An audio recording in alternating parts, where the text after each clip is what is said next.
Welcome to The New Frontier, Human Development and the Anthropocene, the Age of Man. The 2020 Human Development Report is co-hosted by the UNDP and Sweden. Our official start is courtesy of Her Royal Highness Crown Princess Victoria of Sweden. Excellencies, ministers, ladies and gentlemen, I am delighted to inaugurate the launch of UNDP's 2020 Human Development Report. But first, I wish to commemorate the 30th anniversary of the Human Development Report. In the 30 years since this report was first published, it has continued to broaden our understanding of human progress. It has taught us that development is about so much more than economic growth. It is about opportunity, agency, and realizing the potential of every human being. And over those 3 decades, incredible progress has been made across the world on education, health, life expectancy, and more. However, we are now putting this progress at risk with our own actions. Climate change, pollution, loss of biodiversity. From the deepest ocean to the highest mountain, there isn't a single corner of the planet that is unaffected by us humans. The good news is that it is not yet too late to address these challenges. And, as this report shows, human development is a key part of the solution. As an alumni advocate for the Sustainable Development Goals, I want to underline that the Sustainable Development Goals are still within our reach. But now is the time for action, not later. Ladies and gentlemen, the corona crisis has had great adverse effects on economic, social, and environmental development. On critical targets of the Sustainable Development Goals, progress has stalled. However, perhaps we can also learn something from this turbulent year. In a very short time, people all over the world have changed the way they work, communicate, and do business. Massive resources have been allocated to fighting the pandemic. And thanks to scientific collaboration on a scale never seen before, we now have better tests, better treatments, and vaccines that will hopefully prove to be effective. It seems that the old saying is true. Where there is a will, there is a way. I hope so. And I hope we can let that same sense of urgency and collective responsibility guide us when we choose a wiser and more resilient path for humanity. Thank you. And thank you, Your Royal Highness. Thank you for joining the very first global launch of the Human Development Report that is virtual. Let me tell you what you can expect coming up in the next 2 hours. You will hear from heads of state. You will hear highlights from the Human Development Report, UNDP Goodwill ambassadors, reflections, the co-hosting conversation. That is just the first hour. In the second hour, a leaders' dialogue, which you get to be in as well. You are in that conversation. You see on your dashboard, there is a little section for Q&A. Please use it. There's a little section for chat. Please use that. And in that chat will be some of the authors of this year's Human Development Report. So you can ask them specific questions and they will do their very best to answer them for them. A little bit along the way, along your dashboard, you will also find the 2 languages that are being offered to you in this conversation. So we're going to have it in English, but you also see interpretation in French and in Spanish. So we have a lot to do. And we start with our co-host, and that is Prime Minister Stefan Löfven. Really good to see you, Prime Minister. Welcome. Thank you so much, Excellencies, ladies and gentlemen, dear friends. It is truly a great honor for me to be with you today, even if it is via a screen. I would like to thank Mr. Steiner and the United Nations Development Programme for this honor and for organizing this event. I'm very happy that Sweden has been selected as the host country for the global launch of this year's Human Development Report. Today we can look back on 30 years of Human Development Reports. And at the time of their inception, these reports were groundbreaking, and they have indeed had a fundamental impact on how we view and relate to development policies. GDP is no longer the sole measure of success, and I would like to take this opportunity to quote Secretary General Guterres, who said, "Inequality works against human development, and we all suffer from its consequences." End of quote. I have fought to reduce inequality practically my entire professional life. Inequality is toxic to fair and sustainable growth, and it is toxic to development in any country. And as the pandemic increases inequality, the need for action is more urgent than ever.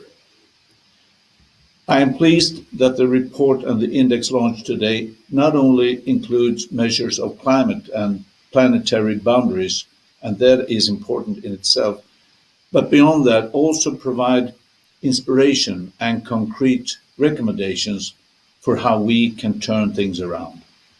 Because climate change is an existential threat to all of us. And if we are to save our planet and our common future, we must step up the pace. We need to act now, and we need to act together. The Paris Agreement celebrated its 5th anniversary last week, and the agreement is a multilateral triumph. And multilateral cooperation now is essential to save the planet. Sweden will do its part, I promise you that. Internationally, by developing innovative technology and providing finance for climate action, and nationally, by intensifying efforts to become the world's first fossil-free welfare nation. Our goal is climate neutrality by 2045, and after that, negative emissions. The report that we are launching today has this strong message. A just transition can only be achieved by addressing environmental, social, and economic issues together. Now, I hope that this report will serve as a guiding light for countries and stakeholders in tackling inequality, in tackling climate change. Those are our shared challenges. Thank you. Thank you, Prime Minister.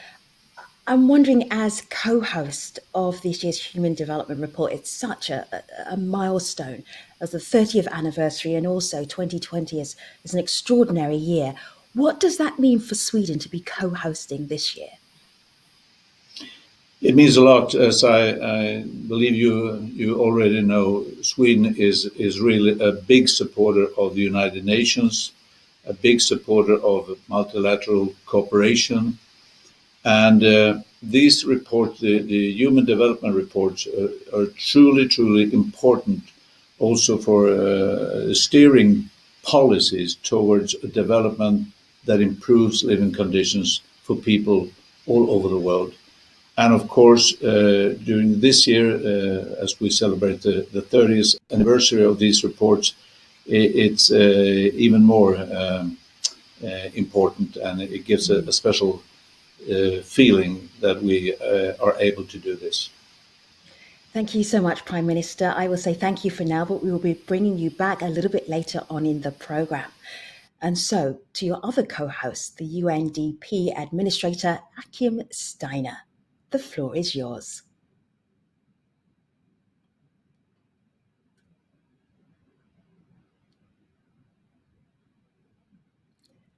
And I am going to do that Ramaphosa, one. are we not?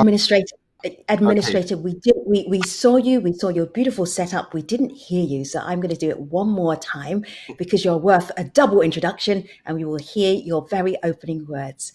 Administrator, over to you. Thank you. Thank you very much, Femi. Your Royal Highness, Prime Minister Levin, Prime Minister Motley, President Ramaphosa, distinguished colleagues and friends across the world who are following this launch. What a long, dark year this has been. A tiny virus has humbled the human family, threatening to reverse decades of development. Scientists predicted a pandemic like COVID-19 for years because of the ever greater pressures we humans put on nature in the name of progress. Consider this: the total mass of the things humans have made, like buildings, roads, and bottle tops, now exceeds the total mass of all living things on the planet, from tiny bacteria to giant whales to trees and forests, according to new research. As the Human Development Report we launched today sets out, this is the Anthropocene, or the age of humans. And in it, humanity is waging a war against itself. COVID-19, climate change, inequality, they're all connected, they're all hitting together, and societies are facing traumas. But it doesn't have to be this way. This is a unique moment. It calls for a unique conversation, and that is what UNDP hopes to contribute to today. For 30 years, as the Prime Minister said, UNDP has released the Human Development Report and Index, ranking all countries by health, education, and living standards, a proxy for the freedom and opportunities people living in those countries experience. This year, constrained by mostly pre-pandemic data, we decided to do something new. We added countries' consumption and carbon footprints to a new experimental Human Development Index, Planetary Adjusted Human Development Index, we call it. The results is a lesser, rosy, but clear analysis of human progress. Plotting out the data on a graph reveals a profound insight. There are countries that leave a minimal imprint on the planet. There are countries with prosperous populations, but not one nation in the world sits in both camps. In the graphs used to illustrate this data in the report, we have quite literally an empty box. Filling this empty box is the next frontier for human development. This may sound daunting, but the way forward is not rocket science.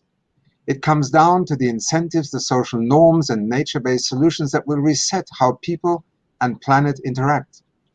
It comes down to the choices that leaders make as they build forward better from COVID-19.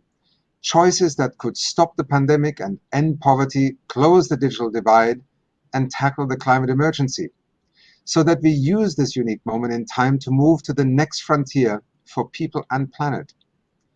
On poverty, there could be 1 billion poor people in the world by the year 2030, a quarter due to COVID-19. Or we could choose to do things differently, with ambitious policy, social protection, and a deal on debt.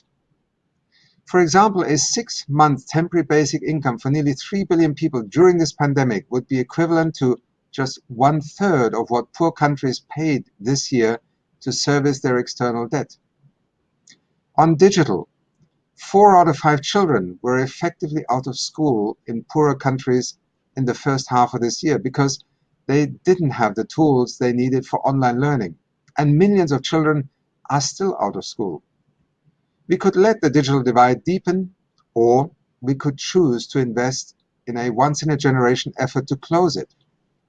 On climate, by the year 2100, the poorest countries in the world could experience up to 100 more days of extreme weather each year as a result of climate change. We could let this happen, or we could cut those 100 days in half by implementing the targets of the Paris Agreement. Choices have shaped this pandemic, whether governments tested and traced whether masks became as uncontroversial as seatbelts. Choices will shape who gets a vaccine and when. Choices will determine how we build forward better from here, because we can. If humans have the power to create an entirely new geological epoch, the Anthropocene, then this, the first generation of the Anthropocene, can use that power to change. I congratulate you, Prime Minister Löfven of Sweden, for your country's ambitious goal of becoming fossil fuel-free by the year 2045, a bold step in line with the findings of today's report. I'm delighted that we're also joined by Prime Minister Motley of Barbados. With one of the world's first blue economy ministries, Barbados is strongly committed to reaching 100% fossil fuel-free energy by the year 2030. And I would also like to thank President Ramaphosa for sending his words of encouragement from South Africa today in the midst of this devastating pandemic. At UNDP, it is our privilege to work with each of you on the global socioeconomic response to COVID-19. To take forward the conversations this report has opened, UNDP is now preparing also a new three-part offer as a bridge forward from our COVID-19 response. It will include providing expertise and tools that help countries to simulate alternative futures based on different policy choices, building on the data in the report and many other databases. Integrated programmatic and financial support that goes beyond the quick technical fixes to accelerate the transition towards greener and more equitable development paths. And tailored national and local policy dialogues to support the evolution of new social norms and build coalitions for change. Excellencies, dear colleagues and friends, this is the 30th anniversary of the concept of human development. Much has changed since the first Human Development Report challenged the primacy of GDP as a measure of human progress. But hope and possibility have not. Our future is not about choosing between people or trees. It's about choosing to do things differently. That is the next frontier for human development. I truly hope that we today, at this unique moment, can commit to exploring these new frontiers together. Thank you, Prime Minister Löfven, for hosting this global launch, and thank you to everyone who has contributed to drafting, reviewing, and ultimately producing the 2020 Human Development Report. And thank you to all those who have joined us today. Thank you very much, and back to you, Femi. Thank you, Administrator Steiner. I am just wondering, as the Human Development Report is now 30 years old, what kind of 30-year-old are we dealing with? One that has regrets or one that is looking forward to the future with so much hope? If you could look back, what would be your analysis briefly? Well, I think we can spend a lot of time looking back, and I think from history we learn lessons. But what is quite clear is that time is running out for us. This notion of living in the Anthropocene, the climate challenges we face, the inequality that is tearing us apart in our societies, is essentially forcing us to look forward. We need to decide to do things differently, and I think this report, in a sense, as you call it, a 30-year-old, is combining the wisdom of life lived and also the ability to look into the future with courage and with a willingness to take responsibility, not least because if we don't act, future generations won't even have the choice anymore. So that, I think, is a good image for a 30-year-old to perhaps associate with this year's Human Development Report. Administrator Steiner, thank you for now. We will come back to you a little bit later in the programme. We move on to the Prime Minister of Barbados, Prime Minister Mia Mottley. It is so good to have you at this virtual global launch of the Human Development Report 2020. Welcome. Thank you very much. I want to say how honored I am to be here. Colleague heads of government, Your Excellencies, Mr. Stefan Löfven, Prime Minister of Sweden, Mr. Cyril Ramaphosa, President of South Africa, Mr. Achim Steiner, UNDP Administrator, participants all. Let me begin by thanking Her Royal Highness Crown Princess Victoria for her gracious message and my fellow speakers for their thoughtful presentations. But you know, we live in the best of times and the worst of times. We live at a time when in the last decade we've seen a global financial crisis, we've seen the rise of inequality, we've seen the climate crisis, and now we have this awful pandemic. But at the same time, we live in the best of times because we still have enough time to change the course of history if we have the will to summon up at this point. I'm honored, as I said, to have been asked to participate in today's launch of this 2020 Human Development Report. I especially welcome the opportunity to recognize the extraordinary body of revolutionary work compiled for the last 30 years under the auspices of the UNDP by inspired teams of independent and innovative thinkers. Indeed, since the first report in 1990, when it pioneered the Human Development Index, this report has sought to shift the focus of development economics from the narrow lens of cold statistics on economic growth to the broader sweep of policies with people at its center. Building on that first bold new idea each year, through its choice of themes and through the arguments it has advanced, the Human Development Report has challenged the status quo and has brought fresh approaches to tackling many of the most intractable issues that face our world today. For small island developing states like my own country, Barbados, and others in the Caribbean, our people are our main resource. Building social capital through investment in education and health is at the heart of our policy making. This is who we are. I cannot tell you how often and how strongly successive governments in Barbados have been pressured in the past by international financial institutions and others to end these so-called unsustainable entitlements. But we have persevered, and we have lived to see the tide begin to change. In major ways, the Human Development Report has been a beacon of light to Barbados and to many other small middle-income countries like ours. Its central philosophy speaks directly to us and helps to capture and explore our own realities. Indeed, the Human Development Index was the first authoritative international measurement of human development to validate our national policy choices at independence and to reinforce them in international discourse. For we were the ones who, upon independence, chose to reverse centuries of exploitation of our people, centuries of tyranny, and to place them at the center, trying to begin to build for them opportunities for shelter, education, housing, health, and all of the other things that we now value 55 years later after my country became independent. The Human Development Report has long cautioned against the slavish adherence to the GDP per capita criterion as a reliable measure of development. Indeed, in this year of our Lord, we have had to make too many speeches referring to the fact that GDP per capita is as relevant an instrument when used historically as taking my blood pressure 2 years ago to determine if I'm going to get a stroke today. Similarly, proxies like maternal mortality on their own do not allow for a capture of the vulnerability that small island states face today, and hence the need for a form of a universal vulnerability index.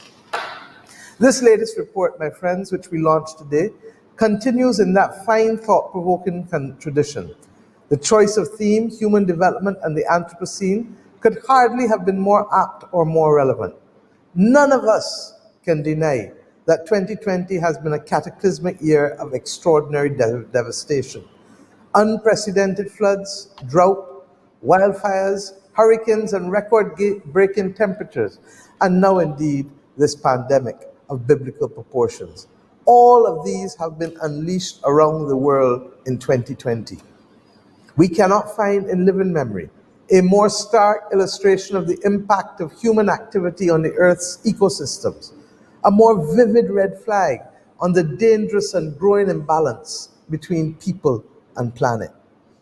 I ask us to remember that while scientists continue to debate over if and when we can be considered to have entered a new geological era, the Anthropocene, where human activity has the dominant impact on our Earth's ecosystems, we do not need to wait thousands of years for definitional proof to emerge in rock formations or in fossils.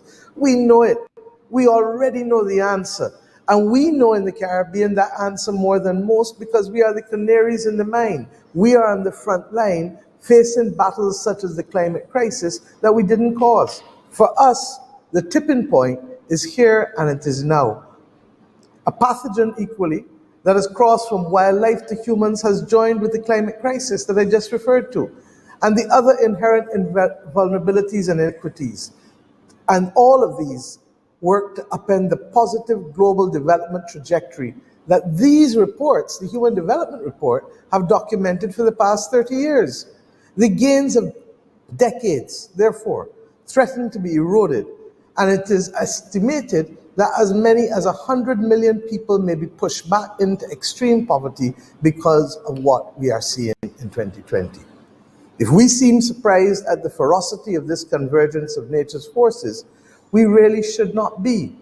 It is not as if scientists have not warned us in myriad ways about the catastrophic consequences of indiscriminate human action on our natural environment, an environment which remains vital for the support of all forms of life on the planet. That is why my nation has set 2030 as the year by which we would be fossil fuel free at best and carbon neutral at worst, because we have no choice if we want to sustain our people and our region. If we want to sustain our oceans, over which we have jurisdiction 400 times the size of our land.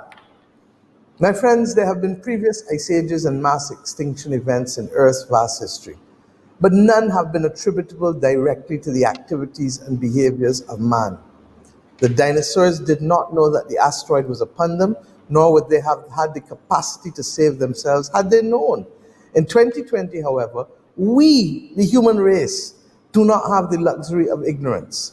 The level of scientific knowledge freely communicated throughout our interconnected societies shows us without equivocation that human activity is endangering our planet and threatening the quality of life and eventual survival of future generations. We have reached a transformational moment, my friends, where moral and ethical global leadership is most urgently needed and where it can make a real difference. Moral and ethical global leadership will make a difference to those who need vaccines across the countries of the world, recognizing that it should not only be available to the rich and to the powerful.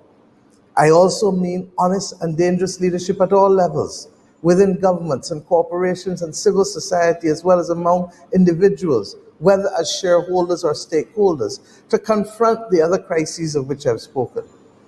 If we heed this wake-up call and refuse to slide back into complacency when the current emergency recedes, I am convinced, my friends, that we can find the will and the capacity to implement policies that strike a sustainable balance between humanity and the planet, a balance that aims to redress social and economic inequalities between and within states, incentivizes behavioral change towards positive environmental stewardship, seeks to fight the next slow-motion pandemic of antimicrobial resistance from now rather than waiting to when it becomes the largest killer of human beings in 2050, finances green transitions and inculcates values of caring and community within our societies. There is one thing I am absolutely certain of, which gives me hope and confidence every day. Either my generation is now prepared to lead as responsible adults, or young children like the ones I've been showing off recently in my own country will become the committed brigade of young activists waiting in the wings, and they will step up and do it for us. It is up to us whether we truly make what is potentially the worst of times the best of times by choosing the right thing to do and by choosing to live differently. I thank you. Prime Minister Motley, I always love it when you quote Charles Dickens in your opening remarks. There is a social media video that UNDP in Barbados and the Eastern Caribbean are sharing. In fact, all the UNDP offices on social media are sharing. It's a fantastic video. It's a vox pop or man on the street video asking people, what is the Anthropocene? And the answers are funny. Some of them are accurate. And one gentleman says, man, that's such a good word for right now. When you heard that the HDR 2020 was going to be called the New Frontier, Human Development and the Anthropocene, what immediately came to mind? What resonated for you in the context of Barbados? That it is now or never. Perfect. Simple. I will leave It's now or it there. never. Yeah. Thank you. Prime Minister Motley, thank you. We go now to the President of South Africa, Cyril Ramaphosa, who will be joining us via video. Your Royal Highness Crown Princess Victoria of Sweden, Your Excellency Prime Minister Stefan Löfven of Sweden, Your Excellency Prime Minister Maya Motley of Barbados, Administrator of the United Nations Development Programme, Mr. Achim Steiner, Excellencies and ladies and gentlemen. South Africa congratulates the United Nations Development Programme on the launch of the 30th edition of the Human Development Report. Since its first edition was released in 1990, the report has raised awareness around the most critical development issues of our time. In the words of the UNDP itself, the report advances the notion of holistic human development that is focused on people, their opportunities, and their choices.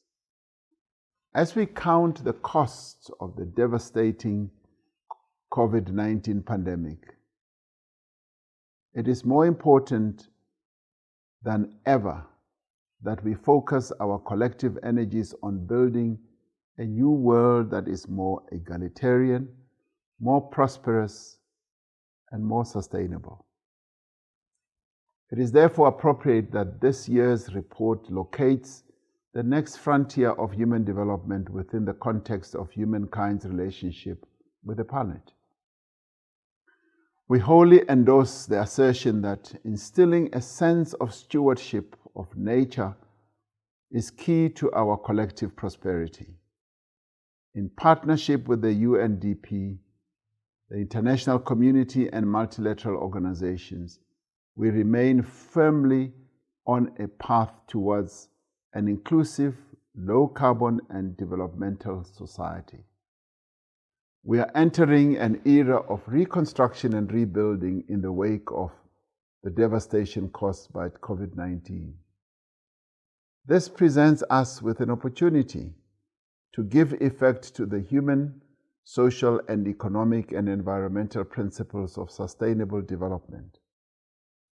We are greatly encouraged that this year's report proposes new metrics to gauge human development that address our interconnectedness with nature. As we have stood as one to confront the threat of this pandemic, let us continue to work together to expand the frontiers of human endeavor in a manner that respects the boundaries and limitations of our natural world. The 2020 Human Development Report will be a vital tool in our efforts as we move along a more sustainable path. It is essential that we take this path not just for our own sake, but for the sake of future generations. I thank you. Thank you, President Ramaphosa. And now it is the biggest day of his professional year, the biggest day. Pedro Conceição is the Director of the Human Development Report Office. It is so good to see you, Director. What do we need to know about the Human Development Report 2020? Thank you, Femi. Prime Minister Löfven, Prime Minister Motley, Achim. I think I can be brief because I cannot match the eloquence with which the key messages of the report have already been shared.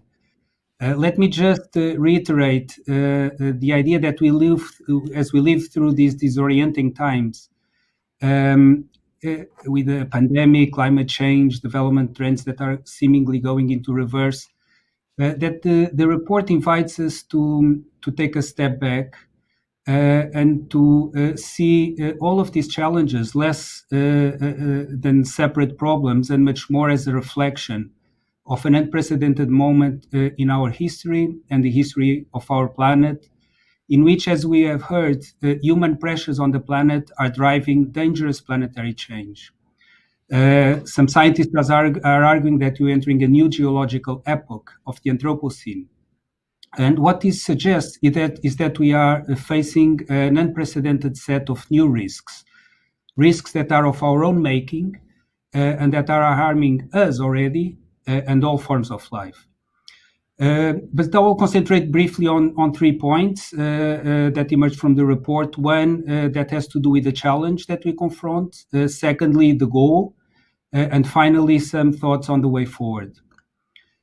So the challenge is not only that we're confronting this new generation of risks that I mentioned, but they are actually superimposed onto a world with large and often growing inequalities that are being exacerbated by these risks. So if we take COVID-19 just to give an example on the fact that the economic impact has been much worse for women than men. And this because women are overrepresented in part in economic sectors more affected, but also more concerning because some of the social norms about the expectation of the role of women in homework are reasserting themselves. So many women are pulling back from the labor force with drops of as much as 10 percentage points in the labor force participation of women that we document in the report. And this represents a reversal of progress that had taken decades to achieve. But these patterns actually hold more generally. So take a look at these numbers. In the graph on the left side, we see that countries that face more ecological threats, this relates to drought, floods, storms, are also those where gender inequality is higher. And if we look at inequality in human development more broadly, the graph on the right, we see that the story is very much the same. Inequalities are also linked to dangerous planetary change, given that there are huge asymmetries in consumption and in power between those that over-extract and over-pollute and those bearing the consequences. As Achim said, and these numbers show, if you look at the red lines, low human development countries, so poor countries, by the end of the century are likely to face 100 days more of extreme heat, while rich countries are likely to face 18 days less days of extreme heat per year. Now, this is not inevitable. The blue lines show that if we take measures to mitigate climate change, the number of very hot days in poor countries can actually be cut by half. Now, these choices, so this is not inevitable, but has to do, as we've heard, with the choices that we make. And what the report suggests is that they have to be framed in a way that does not leave our embeddedness and dependence on nature and on our planet on the background, but actually brings it to the core, to the fore. So the goal, moving now to my second point, has to do with advancing human development, which remains vital, but we have to be mindful also of the pressures that we're putting on our planet. Because otherwise the very notion of human development for many today and everyone in the future will be foreclosed. So if we compare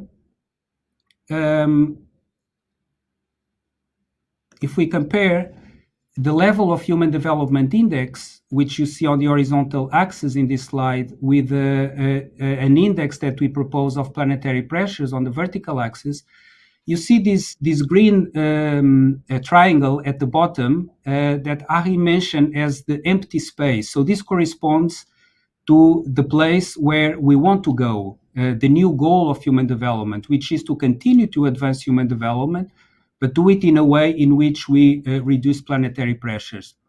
The blue dots represents the position of countries today, and you see that while some are closer to this currently empty space, and some are moving in this direction, none is close enough, and none is moving fast enough. So the goal is to advance human development by reducing, or while reducing also planetary pressures. Now, advancing human development is not only about people's well-being, but it's also about giving them conditions to make different choices. And this brings me to the last point on the way forward.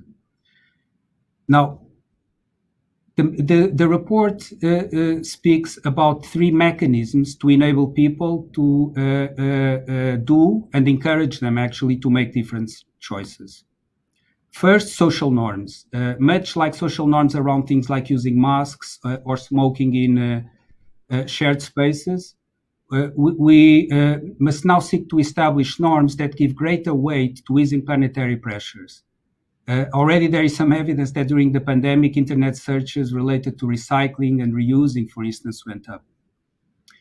Second, incentives and regulation that can be used to promote or deter action, shifting prices, for instance, that shape what people consume, what firms produce, where investors allocate their savings, the technologies we invest in, the science priorities we put forward. This can be done not only by incorporating damages from planetary pressures in current prices, but also phasing out fossil fuel subsidies and the current context of low demand for energy and low oil prices provide actually favorable context to do so. And then third and finally, looking at nature not as a constraint, as something that impedes development in some sense, but actually as a potential collaborator in advancing human development while protecting and restoring ecosystems. An example is the blue economy, the potential of the oceans to provide for economic opportunity, well-being, if we invest in protecting them, are an important example. Now, standing in the way of all of these mechanisms that I just mentioned are important imbalances in power and voice, and I'll close with an example. We show in the report that contribution of some indigenous peoples on a per person basis to manage forests that work as a carbon sink is roughly equivalent to the carbon dioxide emissions per person of the top 1% of the global income distribution. And in many cases, these indigenous populations are the very people that are often facing persecution and discrimination around the world. So these inequalities are putting seemingly people and planet on a collision course, but it doesn't have to be that way. So we can make different choices, as we've heard repeatedly up to now. And our aspiration is that this 2020 Human Development Report will help signposts how to continue to advance human development while easing planetary pressures, moving us towards meeting the Sustainable Development Goals and the aspirations of the 2030 Agenda for Sustainable Development. Now, let me conclude by thanking my team and all the others that made this year's report possible, including the members of our advisory board, statistical panel, but perhaps more importantly, all those that over the last 30 years have produced human development reports. And of course, none of this would have been possible and would have happened without the vision and drive of Mahbub ul Haq, who introduced the concept of human development 30 years ago. So the best tribute that we can pay him is to continue to expand human development towards the next frontier. Thank you.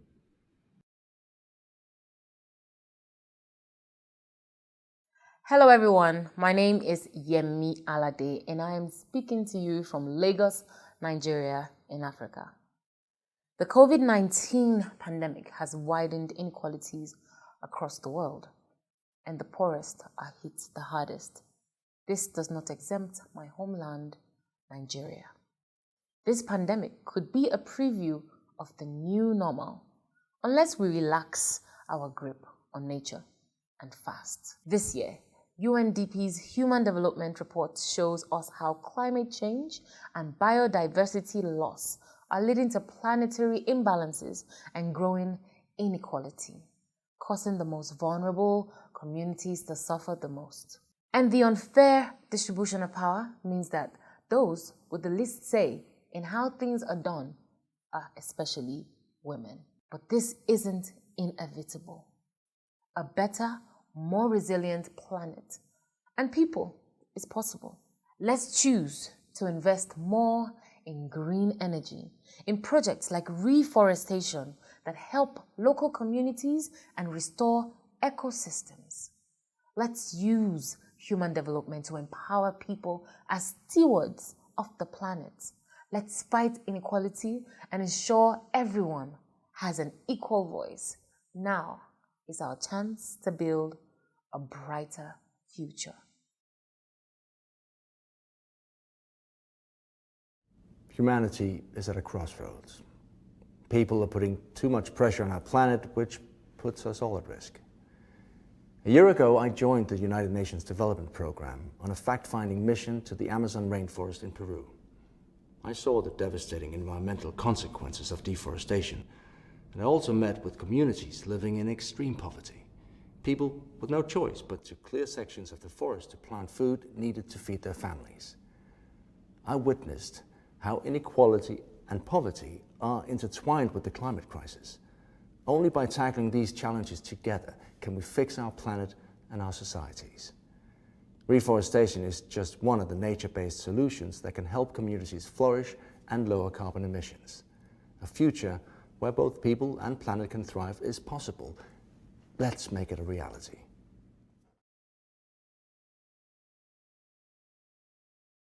While humanity has achieved incredible things, it's clear that we have taken our planet for granted. Across the world, young people have spoken up. We see the damage done to our planet by governments, by businesses, by those who are in charge.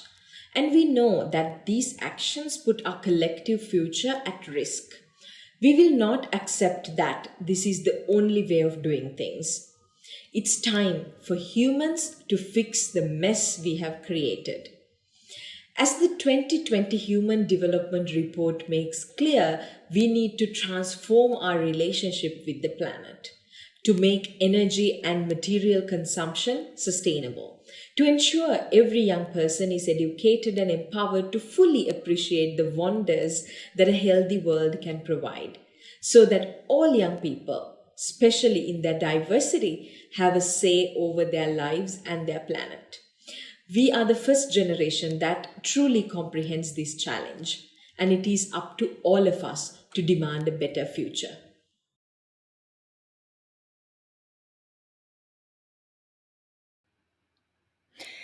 The Human Development Report has never had a virtual global launch before, so how are we doing?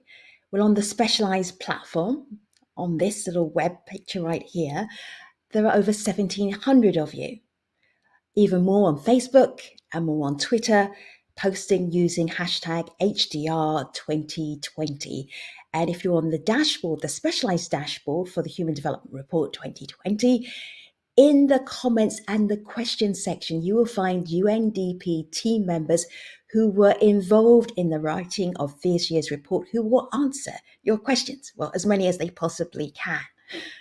The co-hosts for this year's report, UNDP and also Sweden. So Prime Minister Löfven, good to have you back. And also Administrator Steiner, welcome back as well. I really love the way that you started off our launch. It was formal, it was appropriate. I'm going to ask you something just off the cuff because I'm wondering what's going on in your brain right now. So no filter, okay? No filter. The first thing you think of, Prime Minister is quaking, but no need. I say to you, Prime Minister Löfven, 2020, what's your immediate reaction back to me? It was quite hit to the heart. There was some noise. I couldn't really hear a question. Sorry. Not a problem. If I say the year 2020, your immediate reaction back. 2020. Immediate candid reaction. Pandemic. Pandemic. It is. It's a really, it's a hard year for the whole world's population. So we have to really combat this pandemic, and in doing so, make sure also that we advocate for equality in doing so. Okay, very good. Administrator Steiner, I say green growth to you. Your immediate, unfiltered reaction back is what? The future, right before us, already around us, and I think inevitable coming out of this pandemic, the way that we need to think about our economies, our societies in the future. And one more, Human Development Report, Prime Minister. One more. Okay. Yeah. The Human Development Report, instant reaction back, no filter. First thoughts that come to mind. First thing, it is about hope, and that we actually combine the necessity of developing our societies with the climate perspective. So I think we're reaching a momentum now where more and more people see both the necessity of combating climate change, but also the positive perspective of that. It's not a burden. It's not something that we have to do, something that we want to do, because we can now clearly see here is a new technology, here is the future welfare. So I think I really think it's a positive thing that the climate issue is so clearly underlined in this report. Administrator Steiner, it was almost just moments into the COVID crisis where I started to hear the phrase coming from the development world of build back better. You finesse that a little bit more, build back greener, more equitably, sustainably. What does that actually mean now that we are in December? I think what this notion of not going back to where we were is, first of all, in December, a realization that that world that we lived in before COVID hit us already was full of challenges. And whether we look to climate change, to inequality, I just remember the last 24, 36 months, the evening news, the newspapers, we had demonstrations, we had people across the world, young people losing confidence and patience, people who are poor losing confidence in governments. When politics, steps out into the streets, this is always a sign that, whether you call it a social contract, you call it governance, there are many ways to describe it. We are losing a consensus and we lose confidence in the future. From there, polarization comes. People buy out, they don't buy in. They get angry. When you're hungry, it is easy to get angry because you see at the same time extraordinary wealth on the other side of a fence or of a street. So I think in December 2020, first of all, we are scared because we've lost control. And the simple fact is 2020 was a year where we lost control over lives and the way we thought we can run the world. And we are scared because we're not quite sure whether we can really build forward better from here. And I think that's why to Prime Minister Löfven's, and by the way, good afternoon, Prime Minister, we have been sitting in separate virtual rooms, but it's fantastic to be here with you. I think it is precisely this moment in which leadership suddenly becomes such a vital currency in our societies and not the financial currency, because it is leadership that we need to not drift back to where we were before. And we have to make bold choices. The decision to have this experimental planetary adjusted human development index was also a risk because it is an experimental one and we could be criticized for not having presented a perfect index. But it was the right thing to do, I think, this year, because people want to discuss precisely the uncertainties and the choices around here.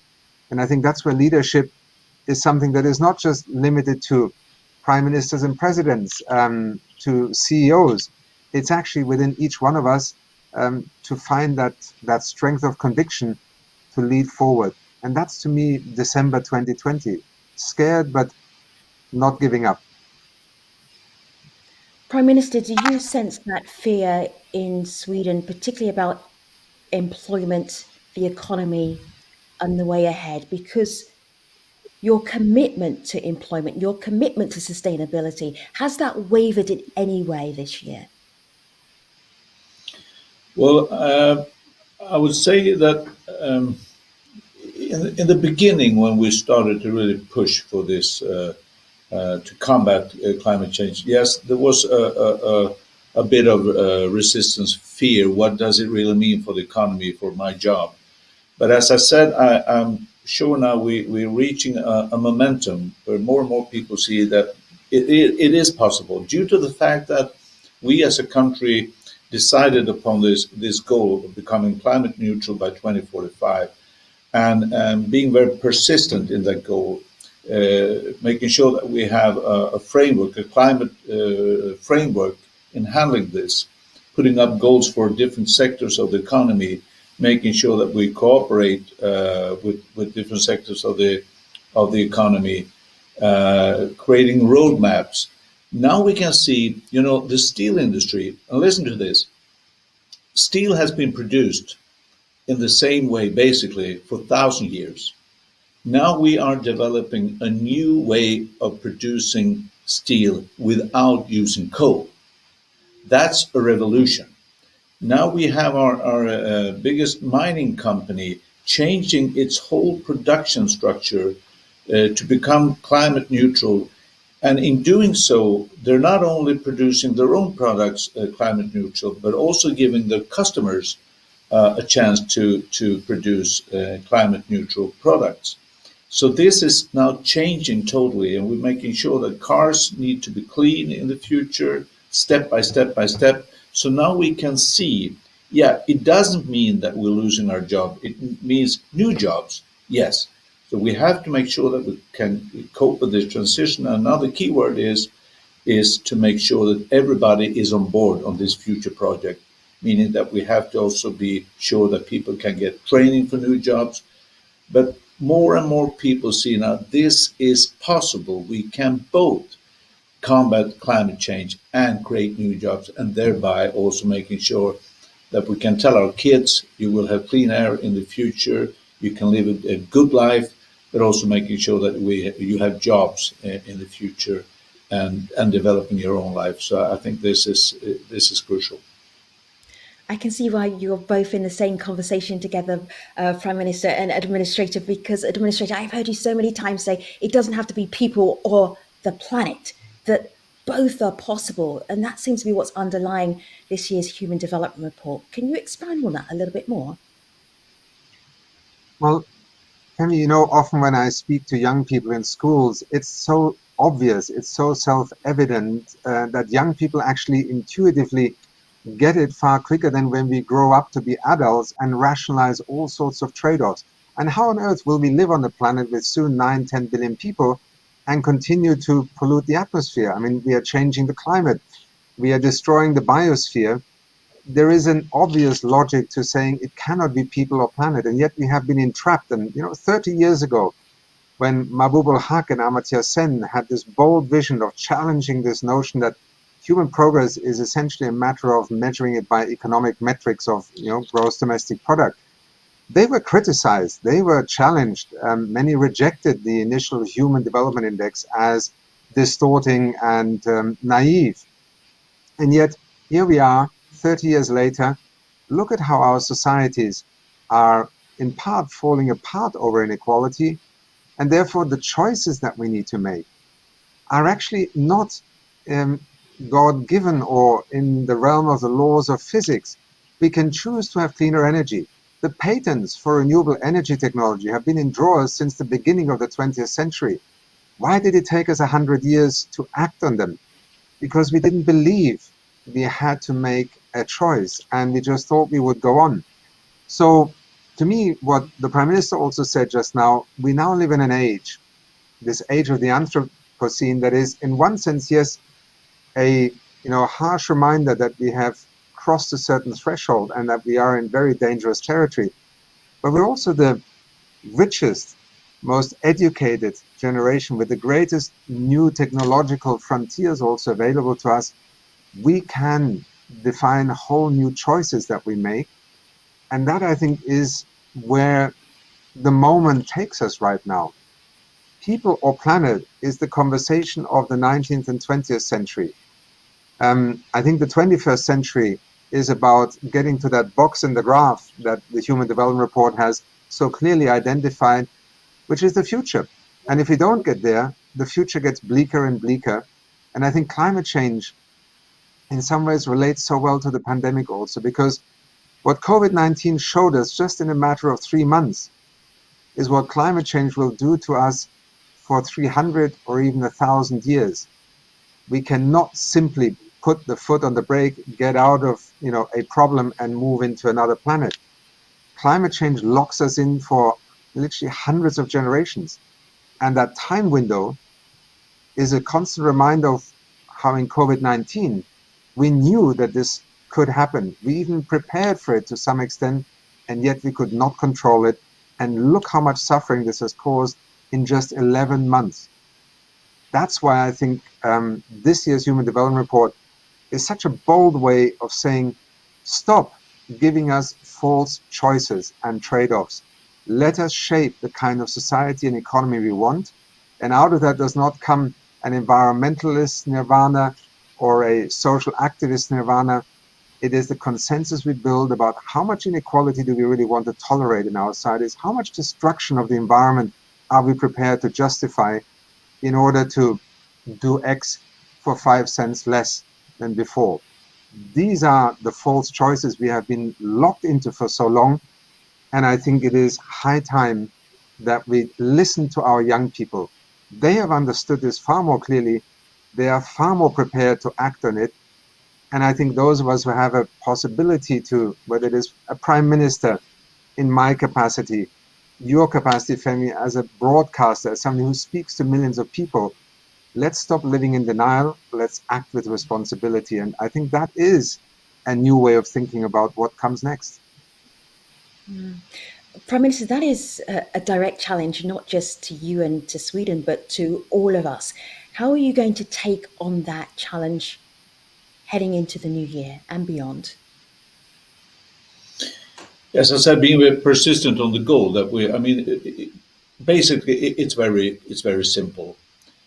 We must give that promise to the children and our grandchildren. I can say every time I meet our family's grandchildren, I think about this. What are their future? It is my task. All of us need to be very persistent in making sure that they can live a good life in the future when it comes to climate. But the good thing is also that talk about all the things that will be better, not only the climate, but also jobs and all these things, the welfare, the equality, combating inequality, that we can do so much more in making sure that people are getting on board on the future project. Because today we're not only letting people starve, which is bad enough, but we're not taking the resources, we're not using all the resources that we have. The humanity has still so much to do. And therefore look at this positive side, that we have a double positive side. The climate is one, but better lives for all humanity. And that takes a national decision making, a local, but also a global, a multilateral. And I'm looking forward to continue cooperating with all colleagues all over the world to make sure now we do this together. And I think perhaps that is the strongest signal we can send, is doing it together. We will make it. There's no doubt about that. Gentlemen, Prime Minister, Administrator, may I congratulate you on having a free-flowing conversation in two very different parts of the world. You've absolutely nailed the virtual part of our global launch. Thank you very much. Appreciate you. I mean, may I Thank add you. one last small remark? Because Of course, you're the administrator of UNDP. I'm not allowed to say no to you. Absolutely. No, I just want to say, because one of the interesting things in this year's Human Development Report is actually that Sweden, contrary to many other high developed, wealthier countries, didn't change its ranking as much. And in that sense, I want to recognize also that the deliberate over a number of years and governments direction that Swedish society chose to drive its own development is already putting it in a class of very few countries that are a step ahead of where many others are. And this is not, I think, only a matter of being richer or wealthier. It comes down to the choices that Swedish people made and that are paying off today. And I think we have a lot to learn. And that's why I was so pleased, Prime Minister, when you invited us today to come and launch this report with you from Sweden, but at the same time speak to all the realities across the globe. And I think Prime Minister Motley reminded us also, when you're a small island developing state, you have far less freedom to choose. You depend so much more on other people's choices. And that's one reason why I believe so much in the United Nations. And I thank Sweden also for its commitment, because it is sometimes for the countries that don't rate on the top of a radar or a league table, that I think the United Nations is a vital part of keeping our eyes on what matters. Thank you. If you go to the Human Development Report, Prime Minister, go ahead, please. No, I just said, Administrator Steiner, I agree. a lot. And as I said in my opening remarks, we do support the multilateral cooperation. It's crucial, not least in these days. So I would like to thank the administrator also for your efforts, and we'll see you in the future cooperation. Gentlemen, dare I wrap up this segment? Okay, very good. Thank you very much, Administrator. Thank you very much, Prime Minister. If you go onto the Human Development website, you will find the Human Development Index, and Sweden is number 8 on that index. It is a fascinating way to see your region, your part of the world, and how it rates. We move on with some reflections about what we've heard so far on this global virtual launch of the Human Development Report 2020. Our reflections begin with Minister Olsen. Minister Per Olsenfrid is the State Secretary to the Minister for International Development and Cooperation in Sweden. Thank you so much for joining us. Well, thank you very much. And Excellencies and ladies and gentlemen, what a day so far, what a launch so far. And as a long-time advocate for transformative climate action, we welcome that UNDP has adjusted the Human Development Report and Index. For the first time, it takes pressure on the pressure we put on the planet, and it takes that into account in this index. And the planet-adjusted Human Development Index fills an important gap by showcasing new and, in some respect, more honest ways of measuring human development. And the new report gives us food for thought and tools for action and improvement. Our planet is in the state of climate emergency. Our relationship with other species is in crisis, with an alarming acceleration of species extinction because of our activities on land and below water. And right now, the world is challenged by the COVID-19 pandemic. Not only do we need to build back better, but more importantly, build back greener. The recovery must be aligned with the ambitions and goals laid out in the 2030 Agenda and the Paris Agreement. We desperately need a world more sustainable, more equal, more gender equal. It is in our common interest. And allow me to be frank. We, the industrialized countries with the means to transition, we must lead the way. Rich countries that are causing the most damage must shoulder their share of responsibility. Sweden, too, has a long way to go. Our material footprint is too large to be sustainable. The same is true of our carbon emissions. However, we're taking forceful actions towards a more sustainable future. The Swedish government has introduced the highest carbon tax in the world and a robust climate act, and is committed to achieving climate neutrality by 2045. We wholeheartedly welcome all competition to beat us to that post. As for Sweden's international development cooperation, we will work continuously to build partnerships with developing countries to support their endeavors to choose a path that is friendly to planet and to people.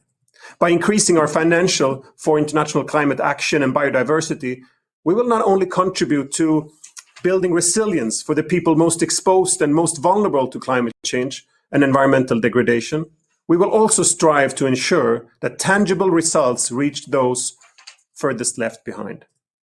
Now is the time to take more concrete action, to robust invest in green technology, to put an end to fossil fuel subsidies, phase out oil production, stop the construction of new coal power plants, and instead integrate the goal of carbon neutrality into all economic and fiscal policies and decisions. Change is made possible when introducing a do no harm measures and incentives for doing long-term good into our economies. By using nature-based solutions and respecting human rights, gender equality and democratic values, and by using indigenous people's knowledge, things can change. Things will change. And the Human Development Report enhances this momentum. We have no time to lose. We need to fundamentally change our relationship with nature. And this is also the aim of the high-level UN meeting that Sweden has offered to host in Stockholm in June 2022. 50 years since the world gathered in Stockholm in 1972 for the first UN conference on the human environment. This conference can play an important role in promoting a more systematic approach to many of the environmental and climate-related challenges the world is facing today. Change for the better through cooperation is possible, with people and planet at the center, a future to long for, a future to fight for. Thank you.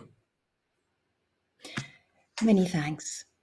The Executive Director of United Nations Environment Programme is Inga Anderson. She has been following the global launch of the Human Development Report 2020. I know she's already seen the Human Development Report as well. Executive Director, your reflections, your thoughts?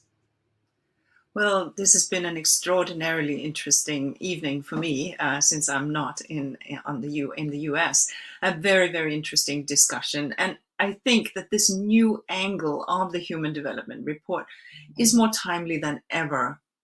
We need that planet-adjusted Human Development Index to fully begin to understand our relationship with nature, as we've also heard from the previous speakers.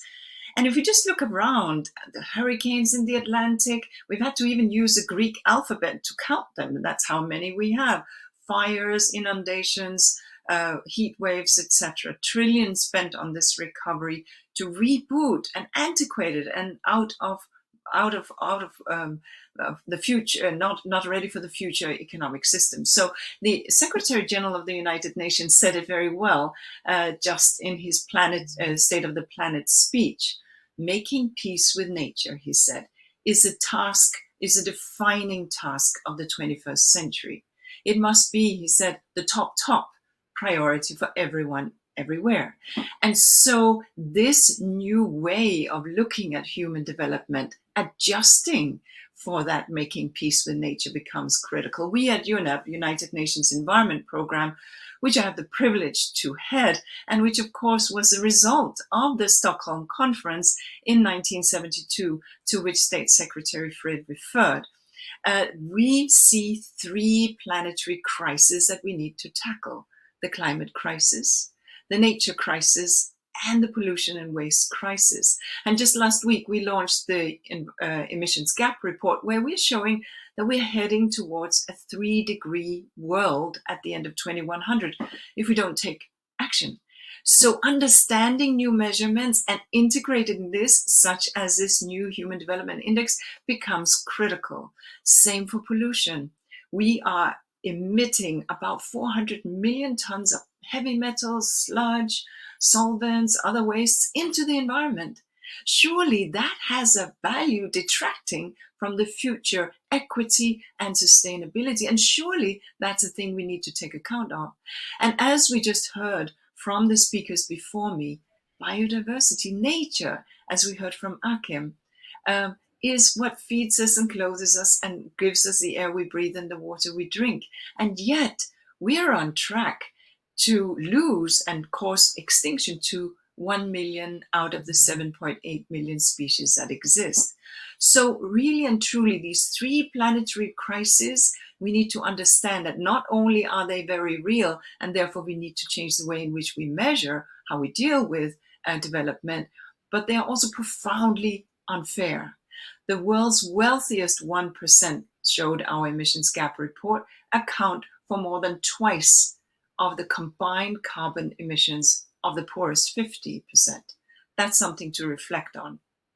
And so at the root of all of this, we have the unsustainable consumption and production. And we heard Prime Minister Löfven speak to this issue. We need to change. We can't continue with the footprint that the wealthy countries have. We need to ensure that we live within sustainable range. And this new Human Development Index that accounts for the planet will help get us there. So we at UNEP, we're very, very proud to have partnered with UNDP in developing this. And we very much salute our friends and Achim's leadership and all the friends at the Human Development Office for this work.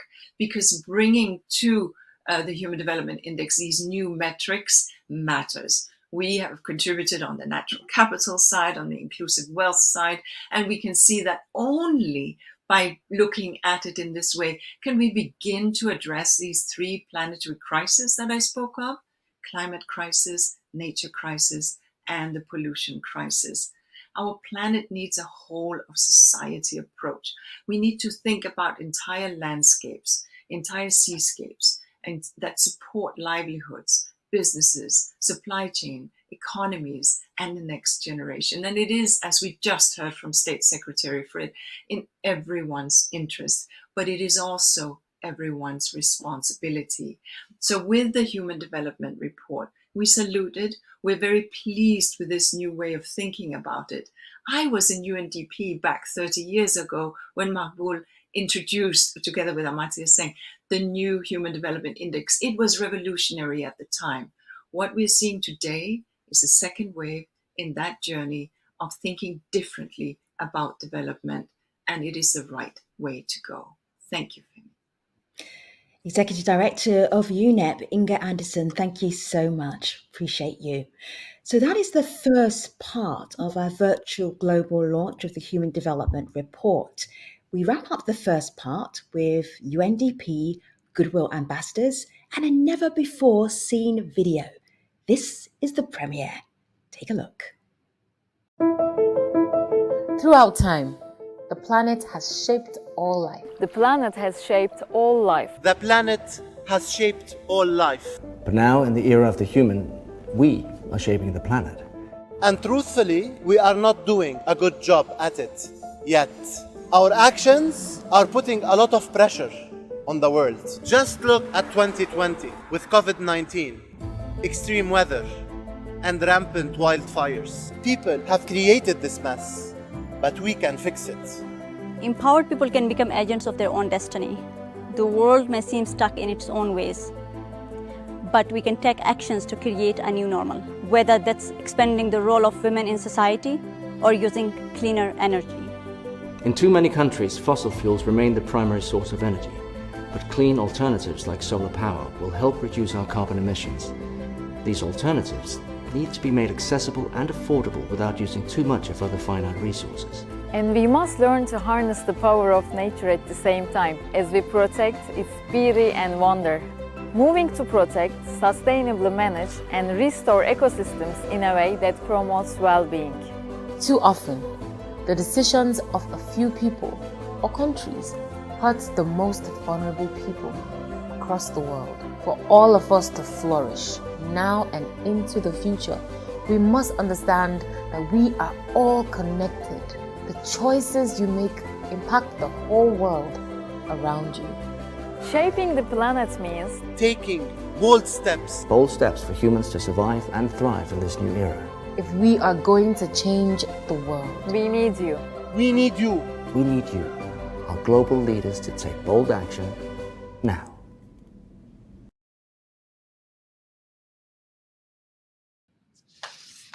So you are now part of the Leaders' Dialogue. Welcome to your dialogue. In this conversation, you will meet politicians, policymakers, academics, and also the private sector, plus you, of course. So this is the time to use your Q&A box and share your questions, your thoughts about the Human Development Report. We're going a little bit deeper, in fact, a lot deeper, and looking at mechanisms for change.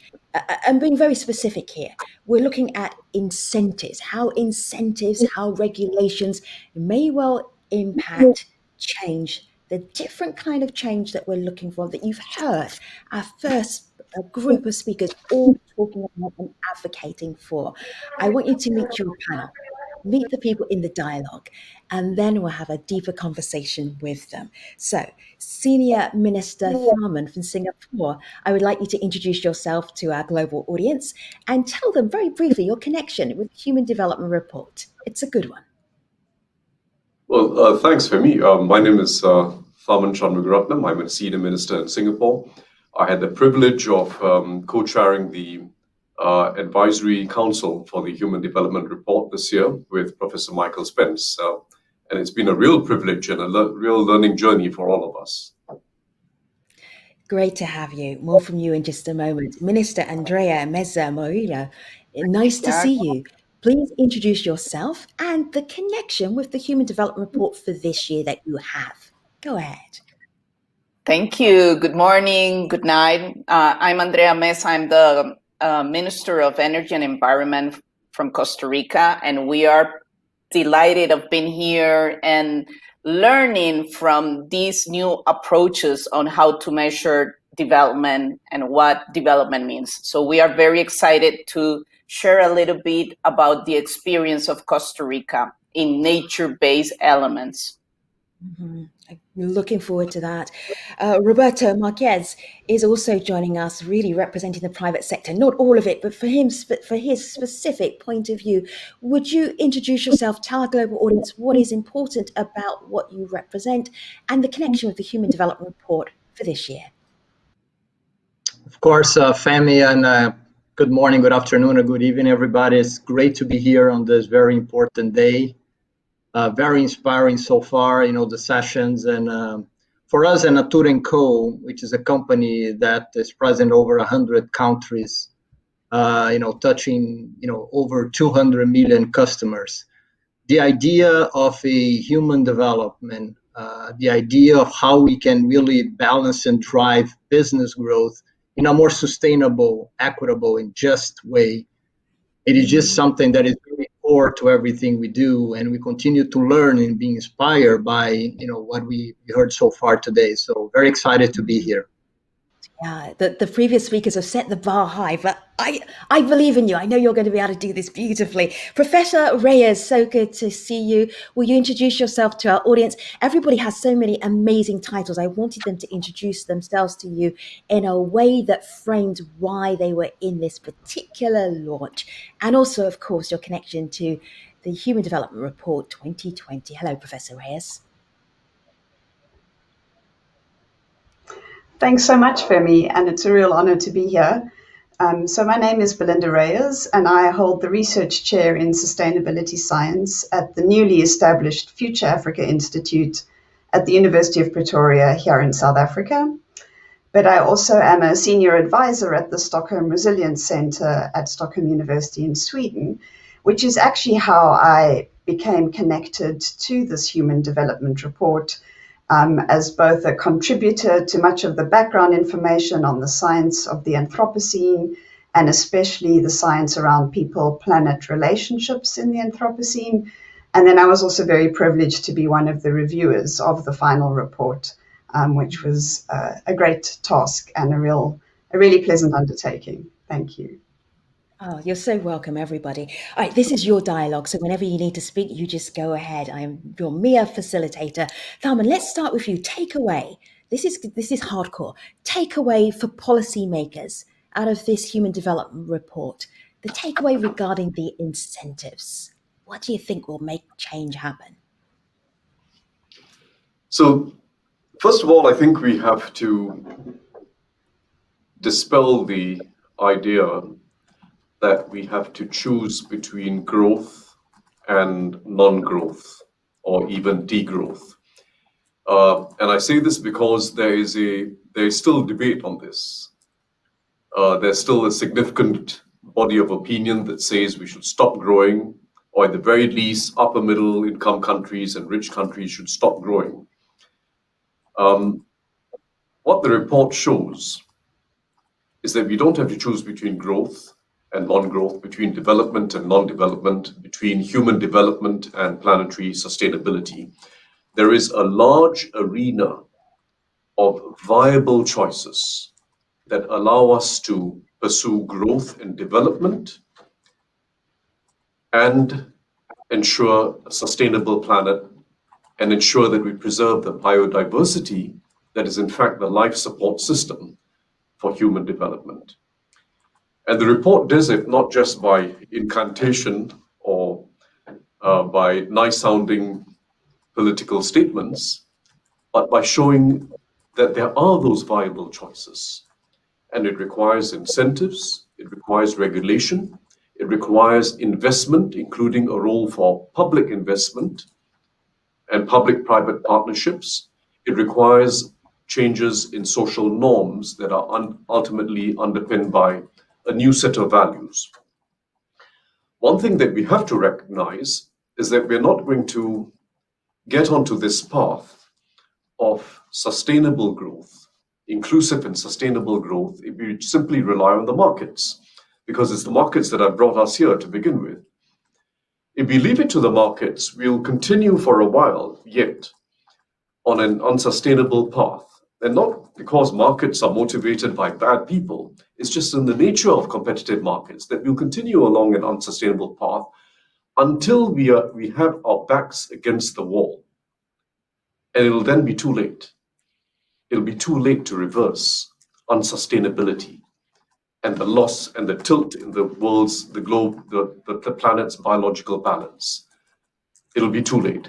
So we have to act now, and we have to act using public policy, using new public-private partnerships, and using collective action, the agency of people to shape new norms.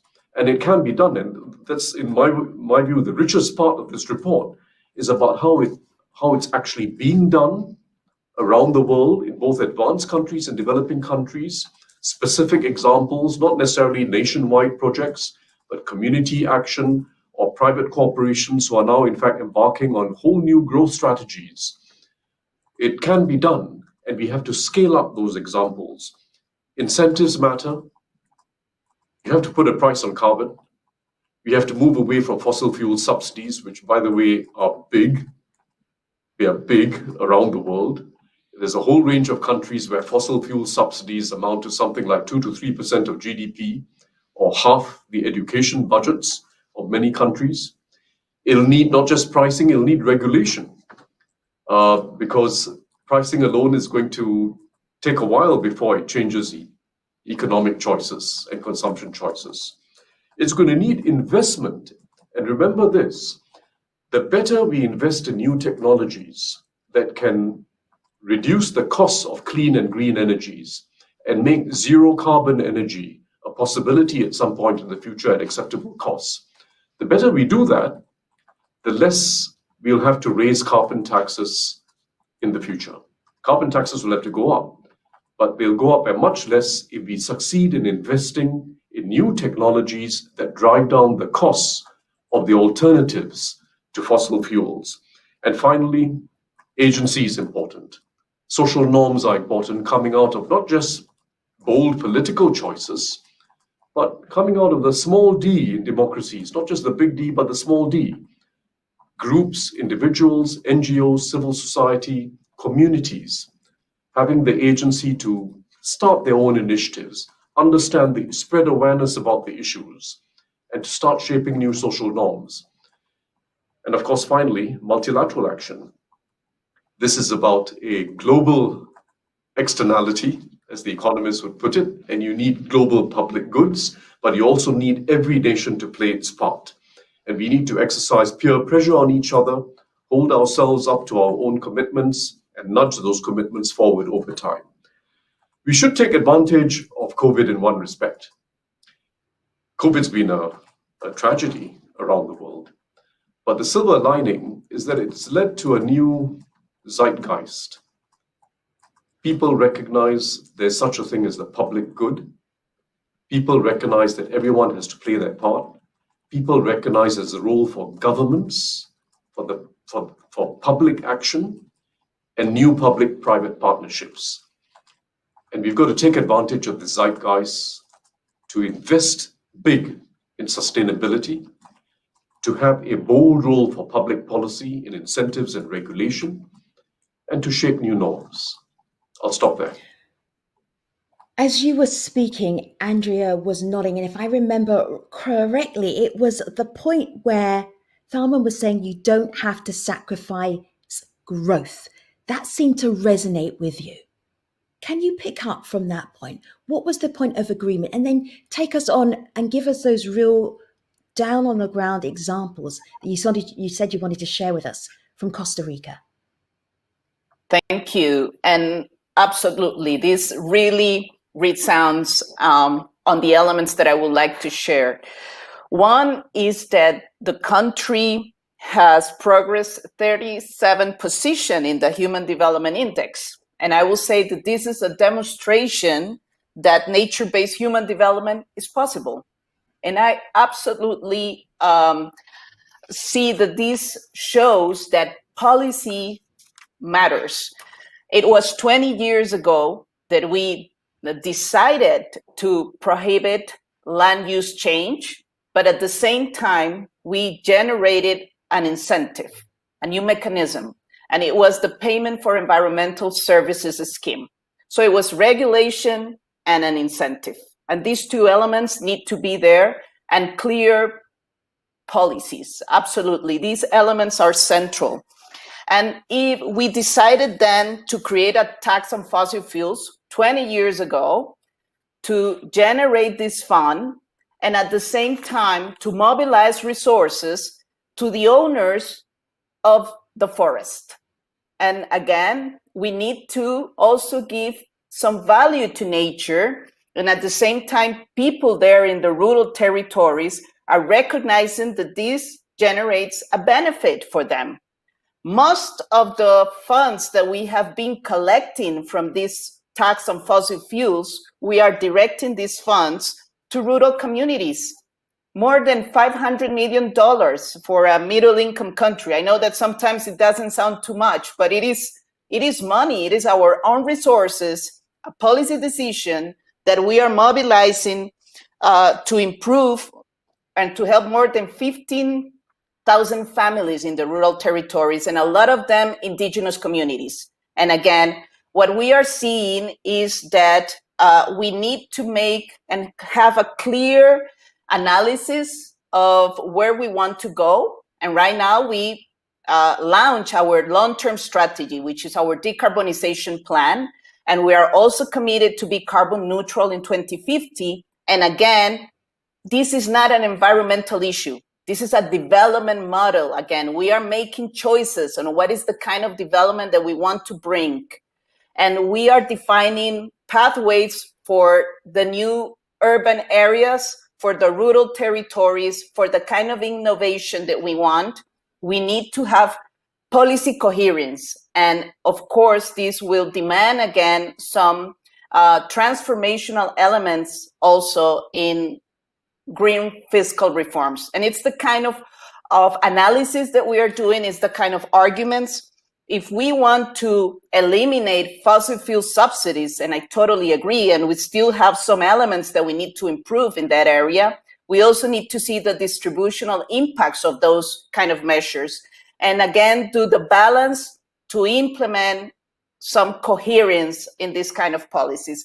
So we really want to welcome the report. We think it's a very good contribution when we have new measures on what development means. And it's the kind of arguments that when we need also at the local level, because we are facing some difficult times, as all the countries with the COVID crisis, a small fiscal space. And we are also hearing some voices that would like to take another pathway. So when we are hearing that we want to have well-being, and that it is possible also with nature-based solutions, is the kind of elements that we need to continue to implement and to improve. I will leave it there. Thank you. Thank you. Roberto, the phrase that I'm hearing a lot this year, because COVID-19 has given us all this reset, everything's shut down before it springs back up again. And the idea of let's get back to normal. And then there's this push about let's not get back to normal. Let's do things differently. So if you're looking at potentially incentives or maybe regulations that will work from the private sector's point of view, what would you tell us? What would you advise us? What works for you and your organization, your company, your business? Yeah, no, it's a great question. So listen, I think as we are hearing, and I completely agree, I think the private sector has a very important role. The first one is to understand and embrace that it's not growth at any cost, right? We need to think about sustainable growth. And it is possible, it's absolutely possible to combine economic development in a sustainable way, right? And I think we also need to be clear about the choices that we make and how we hold ourselves accountable, which goes back to your point of incentives and how we really raise the bar. So I'll give you the example of Natura & Co. Earlier this year, in the middle of this pandemic, we actually issued our 2030 commitment to life, or our sustainability plans. We set very ambitious target. We want to become net zero emission by 2030, 20 years ahead of the commitment with the United Nations. We want to make sure that we pay living wage or above to all of our associates, 40,000 of them. In Brazil, we've already been inspired by the human development and tracking the human development progress with our consultants. Globally now we have over 6 million of them. Just in the last 2 years, by really tracking and focusing on that, we've seen double-digit improvement in health and financial knowledge within the network of our consultants and representatives. We are very committed also to drive circularity of our packaging, biodegradable, renewable ingredients in our formulation. By setting those targets high, I also think that you end up driving innovation. And again, it's not either or. By really embracing those things, you really drive a very innovative mindset in the organization. People want to do this. And if you, again, set the right direction, you make the right choices, and you hold yourselves accountable. So part of the incentives, that's very important, part of the incentives of our executives is linked to delivering against sustainability goals. It's not just delivering the profit, or it's not just delivering, the financials results, but it's about the planet, it's about people, right? So if you combine those things, it's absolutely doable. Natura has been working the Amazon for 20 years and has demonstrated that it is possible to actually drive economic progress for those communities and keeping the forest standing, right? It does require effort. It does require leadership. It does require choices, and also this notion that it's not growth at any cost. The good news, Penny, is that I see more and more the investor community, the market, paying more attention to ESGs, paying more attention to companies and making those choices, the incentives that we're referring to companies that actually are embracing that. But we need more. We need many more companies, private sector, multilateral approach to make sure that this becomes a reality. So the private sector needs to play its role, and its role of really embracing sustainable growth and embracing that it's more than just the bottom line, but it's really combining planet, people, and profit. What I'm hearing so far from our leaders' dialogue is hope and change. That is possible, to borrow a phrase from somewhere else and someplace else. Belinda, jump in here. Although I feel that people have stolen your thunder, because there is total agreement here with the idea that people do not have to be versing the planet. It doesn't have to be either or. Expand on that more, please. Yeah, exactly, Femi. I think as many of the previous speakers and now as the ministers have just highlighted, these things like climate change and species extinctions and deforestation and pollution that we used to label environmental impacts or environmental risks, they're now actually development risks. And especially in the context of the Anthropocene, this hyper-connected and rapidly changing world that we now live in, an environmental impact in one part of the world can ripple and connect across scales and land with social and economic consequences in a far distant place, like a drought in Central Asia causing a food price spike in South Africa. And I think this really brings to the fore the point that many speakers are making, that we can't choose a policy or an action that's good for development and bad for environment. If it's bad for environment, it will be bad for development at some other time, in some other place, or for some other group. And what this report really helps to make clear is that it's not really about choosing between environment and development. At this moment, we're making choices that are bad for both. And we now really need to move ahead with a very clear-headed approach to policies and actions and practices that are good for people and the planet. And I think that, as both of the ministers had made clear, what this approach really helps us to do, this approach of people and planet, is to move behind this very blinkered or binary view we have of environment as protected areas which keep people out, and development as industrial economic growth and job creations of mines and factories, to actually find this very fertile middle ground of actions and projects and policies that build justice and peace and sustainability and regenerative practices and the necessary resilience capacities we're all going to need to navigate this turbulence that lies ahead. Leaders, I'll leave it I there am for now and be happy to come back with some more details. Thank you so much. Leaders, I'm opening up this conversation because our global virtual human development report audience would like to speak to you directly. So this is Christopher Howes. What are the innovative approaches proposed that aim to tackle the impact of humans on the planet? Don't have to name all of them. Christopher, we don't want to do a spoiler for you. I do want you to read the Human Development Report. But some of the innovative approaches, what stood out for you? Tharman, go ahead.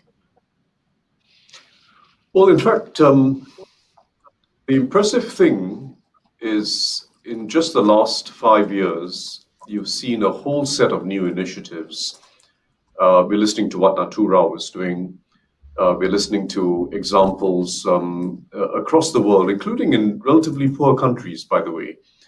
You can take examples of countries which are disadvantaged in terms of size and natural resources. I mean, Singapore is an extreme example. Very small, virtually zero natural resources, no renewable energy potential within the country. But what we're doing, as an example, is to invest in floating solar photovoltaic systems, floating on the few reservoirs we have within the island and floating offshore. And in fact, we're now investing in what will be one of the world's largest such floating solar farms. It's an example of how necessity forces innovation. And there are lots of other choices. Some are very practical devices. In India, for instance, they're building large solar parks, so to speak, so that companies can come in and plug and play with less upfront construction costs, a lot of the logistics catered for. But when you plan industrial parks such that each player who comes in finds it much easier to be able to move to gear up on a renewable basis. I gave the example of solar parks, but there are many other examples. By taking care of the public goods dimension of an industrial park, you also make it easier for market players. So lots of innovations. And my sense is that this combination of incentives and disincentives, which come from pricing carbon and withdrawing fossil fuel subsidies, and as was pointed out, you've got to make sure as you withdraw subsidies that it's not unfair to the poor. You'll have to find some other ways of compensating, right? But it's not just about pricing and subsidies. It's about investment. It's about investment because the market on its own will find very often that the upfront costs of investment in these new technologies is too high, and you don't yet have scale of market demand. So the public sector is important. And public-private collaboration has turned out to be the basis on which solar energy has become so cheap, much cheaper than coal. Is the basis on which even wind and other renewable energies are becoming much cheaper. It is public-private collaboration. And likewise, when you look at CCUS, carbon capture, use and storage, what Norway has done, what some other countries have done, it's about public-private collaboration to be able to deal with the upfront costs and get scale into the business before it's Let me eventually just get some more innovation as we push on with some more questions. We have 1,700 people on the platform, and I want to get to a few more of their questions. Is that possible? Roberto, innovation for you. What have you seen? What would you share with Chris to say, it is possible for us to actually live with the planet, and this is one idea. What would you like to share? Well, I would probably, and I mentioned, share, the work that Natura has been doing for 20 years in the Amazon, really working with the local communities on biodiversity and really seeing what's possible to really, get the science, get the technology, get solutions that potentially will create better products for the consumers, while at the same time keeping the forest standing and helping the communities to actually develop themselves. And we do that respecting the Nagoya Protocol, with not just pay for the communities on the ingredients that we are sourcing from them, but paying for their knowledge. which is almost like intellectual property, because those communities really detain those kind of information and intelligence. So it's very important to have those partnerships. And we heard also from the minister that, you know, on the report, and we were very clear that just GDP growth is not going to reduce inequality. So, you know, all of us needs to work together in how to better distribute income, how to work with local communities. And the example of the Amazon, it's a win-win. You're helping the communities, you're helping preserving the forest, and you're making the companies more successful. So it's not a trade-off. And I think there are plenty of other examples that we get inspired by. And I think hopefully this will become, to your point, the new norm, you know, moving forward. Belinda, let me put this one to you. This question comes from Anne Ackerlund from SIDA. And Anne says, as we move forward to implement needed changes for sustainable human progress within planetary boundaries, how can we make sure that we do not exacerbate existing grievances and inequalities, but rather seize on opportunities to enhance cooperation and social cohesion?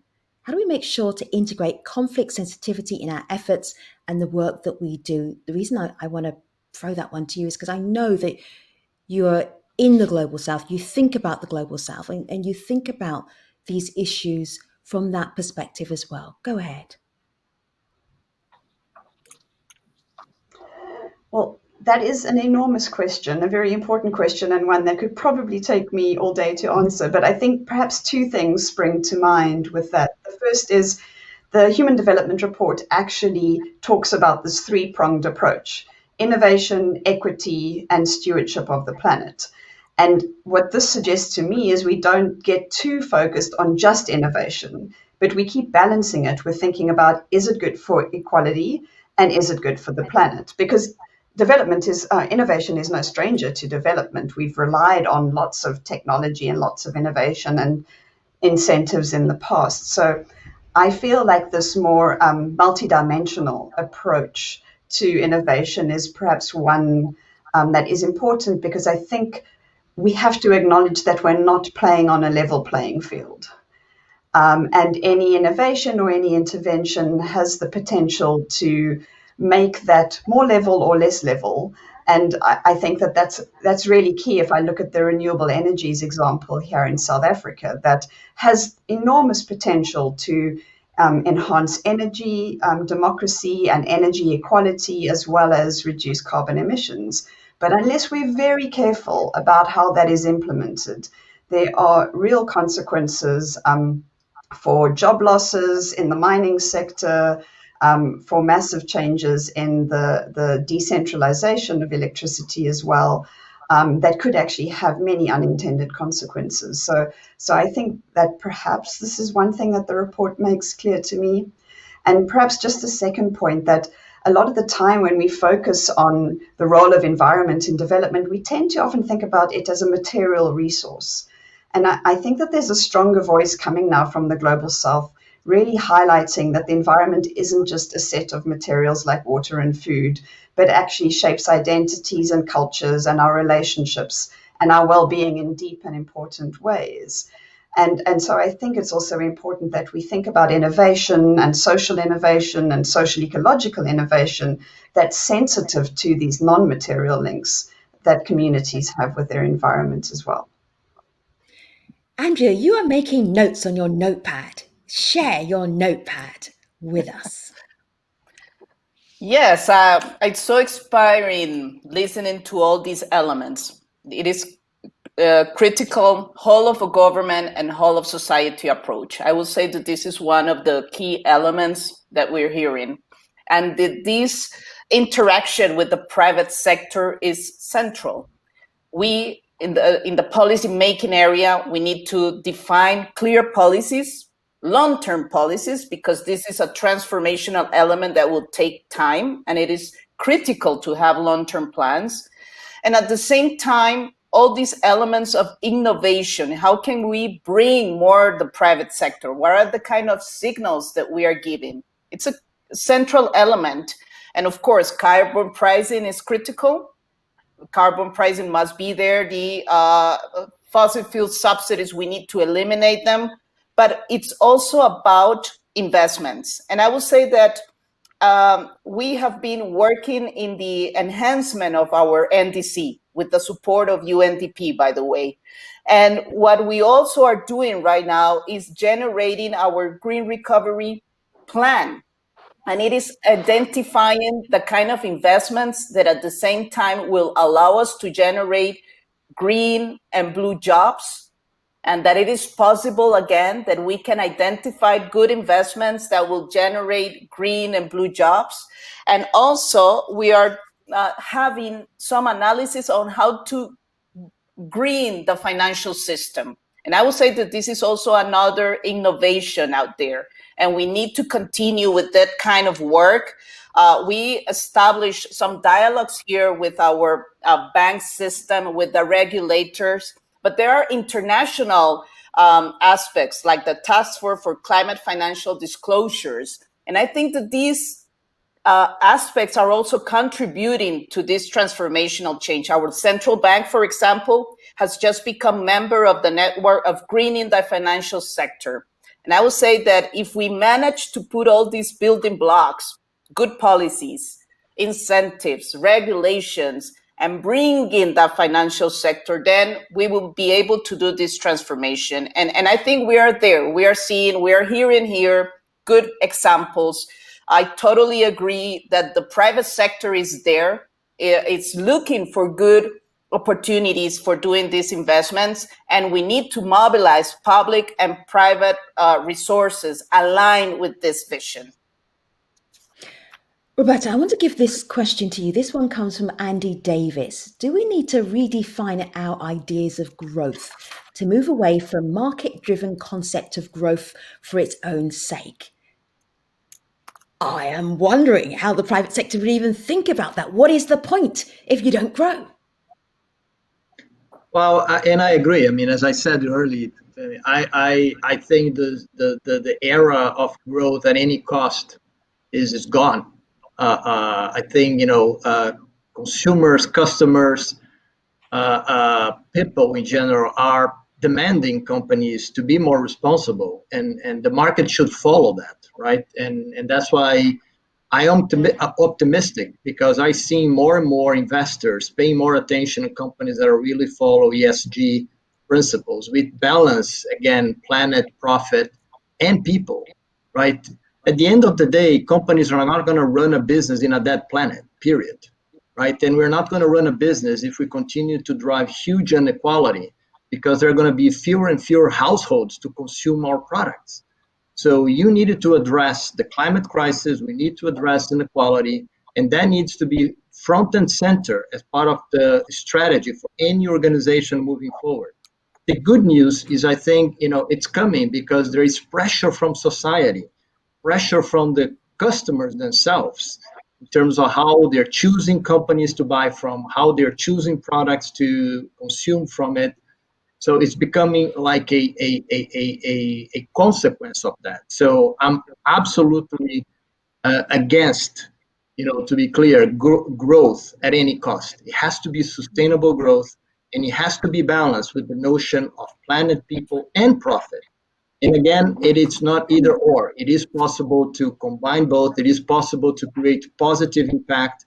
It drives innovation, it drives the right behavior, and companies will succeed even more by embracing that. So it's not about abandoning success of the private companies or enterprise, but it is doing in a different way, in a more inclusive way, in a more sustainable way.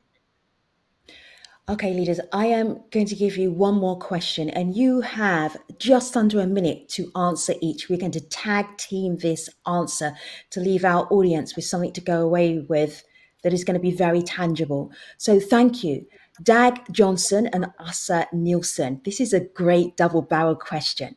How can citizens best support our leaders or governments to achieve real transition to sustainable development? How can we as citizens support a courageous political leadership required for the necessary transformation to tackle the changing climate? What can we do, but a very sophisticated version of what can we do? You have 1 minute each to do this in. You are leaders. I know you can handle this. Andrea, go ahead. There's a strong impact of what citizens can do. You are consumers, so you make choices on what you define you will choose as consumers, and you also are there to vote, and you will also elect who will be leading your country. So I think that these are powerful elements that we need to consider when we are talking about the power of citizens, which is huge. Roberta. I could not agree more. Hold ourselves accountable. Hold ourselves accountable in the private sector by making the choice. Hold the politicians accountable by your vote, right? Hold ourselves accountable. I mean, the power of the citizens, the power of society is enormous. And if they put that at test, they will make, the outcome better. And Tharman, finally, bring us home. So, so that I don't repeat the very useful points that have just been made, let me make a different point that complements what's being said. Let's not lose sight of the fact that the basics of development are still critical. If we don't invest in better education, better healthcare, better opportunities for people, and give people a chance for optimism in their lives, which is the traditional set of human development objectives. If we don't do that well, we're not going to achieve sustainability either.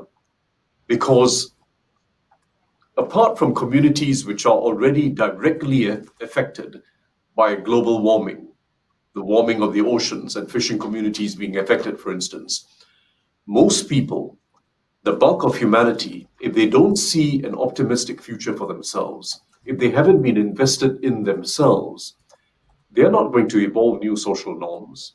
They're not going to provide the political space for policy actions and new collaboration to tackle sustainability. So I'm making that converse point.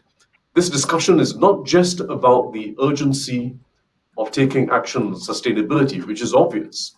It's also about the urgency of taking action to invest in people, which is still a huge international challenge. Education, healthcare, opportunities for jobs. If we don't do that, we're not going to be able to tackle the sustainability challenge. Okay. And Belinda, go ahead.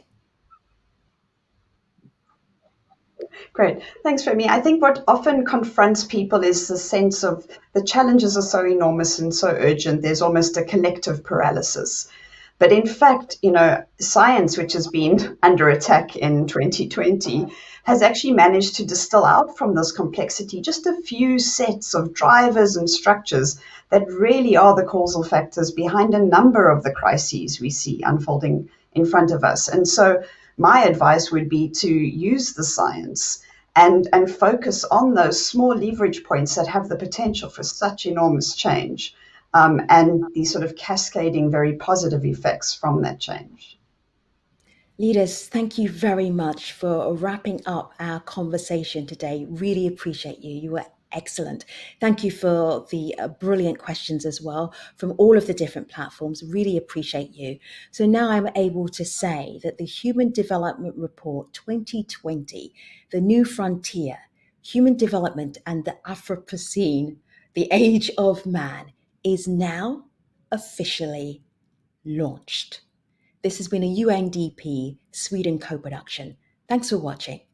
Take care, everybody.